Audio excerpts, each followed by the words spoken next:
रात में डकैती करना, लूट के चले आना, लेकिन यहाँ दलितों का हाथ काटा जा रहा है, यहाँ दलितों के मुंह में पेशाब किया जा रहा है, यहाँ बच्चियों को, लड़कियों का बलात्कार करके उसको सबक सिखाने का ये मैसेज दिया जा रहा है। तो ऐसी हालत में नीतीश कुमार की कमजोरी आ गई है। दोबारा हिंदू मुसलमान करके ये सत्ता में आना चाहते हैं। इस तरह का मुद्दा जब उठेगा आइंदा विनाश की तरफ जा रहे हैं, इसलिए इनका अमृतकाल विनाशकाल साबित हुआ है। भ्रष्टाचार का हाल ये है कि देखिए आप जो है इस 10 साल में बने हुए अरबों के खरबों के पुल ढह ढहा के भर भरा के गिर गए। कौन है जिम्मेदार? उनको देखिए, उनको कटघरे में खड़ा कीजिए, उनको फांसी की सजा दीजिए। यूपी के सीएम योगी आदित्यनाथ एक फरमान जारी करते हैं और वहीं उनके फरमान के बाद से ही सियासत गर्मा जाती है।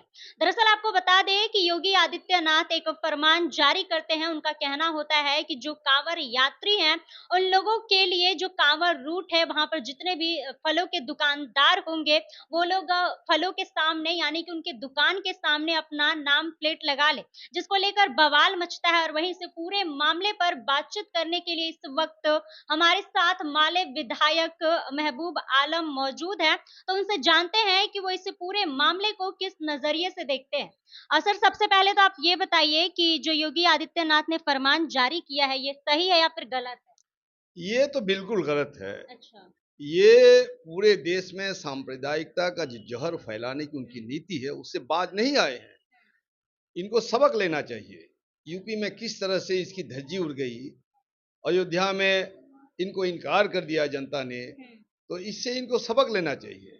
लेकिन ये सबक नहीं लेके जनता के जो रोजी रोजगार हासिल करने का बुनियादी अधिकार है, बुनियादी अधिकार पर हमला कर रहे हैं। तो ये फंडामेंटल राइट जो है लोगों का है, तो उस पर हमला है और संविधान पर हमला है। ये बौखला गए हैं, ये बौखलाहट का नतीजा है ये सब। लेकिन एक तरफ से तो ये सही भी है ना कि जिसका जिससे मन होगा वो लेगा, जो नाम प्लेट लगा रहेगा, उनकी मर्जी है। भाई नाम प्लेट, अब आपका नाम प्लेट लेकर के मैं बताऊं, आप मुझसे बाइट ले रहे हैं, आपका नाम क्या है, आप किस कॉर्पोरेट घराने से रिलेशन रखते हैं, ये मेरी कमजोरी नहीं है भाई। अच्छा।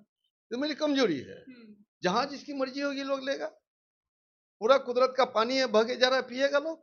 तो मतलब ये पूरी तरीके से गलत है, हिंदू ये मुस्लिम करते हैं। सांप्रदायिकता का जहर और फांसीवाद का जो इम्पोज करने का जो मंसूबा नाकाम हो गया, पिछले चुनाव में जैसे उसकी धज्जियां उड़ गई, उसके जो दांत तोड़ दिए गए, संविधान पर चलो।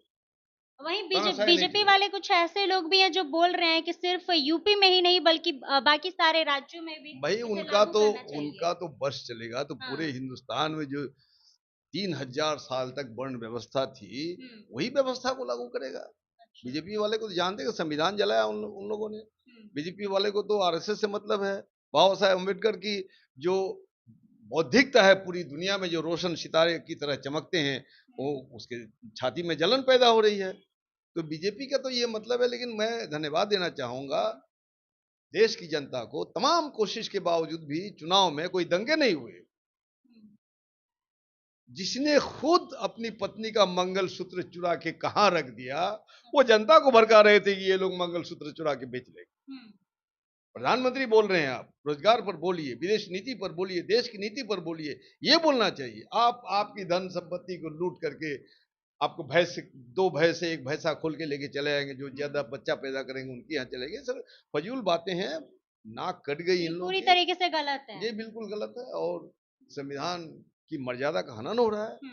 और निश्चित रूप से जनता इसको कदर नहीं करेगी। जहां जिनकी मर्जी होगी, जहां इच्छा होगी, जहां अच्छा माल मिलेगा, जहां अच्छा व्यवहार मिलेगा, जहां सफाई होगी, साफ सुथरा होगा, निश्चित रूप से लोग जाएंगे। और वहीं दूसरी तरफ बिहार में जिस तरीके से आपराधिक मामले बढ़ रहे हैं, लड़कियों के साथ आए दिन गलत काम होते हैं और इसे और बढ़ावा दिया जा रहा है, तो क्या ये सही है? संरक्षण है, हाँ। आपराधिक मामला ही नहीं, सामंती अपराध बढ़े हैं। अपराधियों का रिश्ता रहता है दौलत को लूट के लेके चले आना, रात में डकैती करना, लूट के चले आना। लेकिन यहाँ दलितों का हाथ काटा जा रहा है, यहाँ दलितों के मुंह में पेशाब किया जा रहा है, यहाँ बच्चियों को, लड़कियों का बलात्कार करके उसको सबक सिखाने का ये मैसेज दिया जा रहा है। तो ऐसी हालत में नीतीश कुमार की कमजोरी आ गई है। गवर्नेंस जो है इनका पूरा तरह फेल हो चुका है। इनको सोचना होगा, अपराध पर लगाम लगाना होगा, शांति बहाल करनी होगी और विकास के पहिए दौड़ने होंगे। भ्रष्टाचार का हाल ये है कि देखिए आप जो है इस 10 साल में बने हुए अरबों के खरबों के पुल ढह ढहा के भर भरा के गिर गए, कौन है जिम्मेदार? उनको देखिए, उनको कटघरे में खड़ा कीजिए, उनको फांसी की सजा दीजिए। इन सारे मामलों को वो छोड़कर खाली हिंदू मुस्लिम कर ये रहे हैं। ये इन मामलों के पास जो जवाब नहीं है, इसलिए वो हिंदू मुसलमान करना चाहते हैं। दोबारा हिंदू मुसलमान करके ये सत्ता में आना चाहते हैं। इस तरह का मुद्दा जब उठेगा आइंदा विनाश की तरफ जा रहे हैं, इसलिए इनका अमृत काल विनाश काल साबित हुआ है।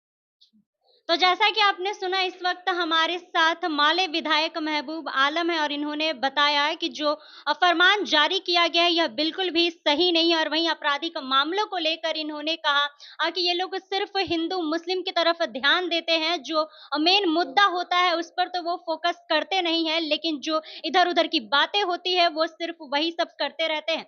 अब आगे इस पूरे मामले पर आप लोग क्या कुछ कहना चाहते हैं कमेंट बॉक्स में बताएं। फिलहाल इस खबर में बस इतना ही।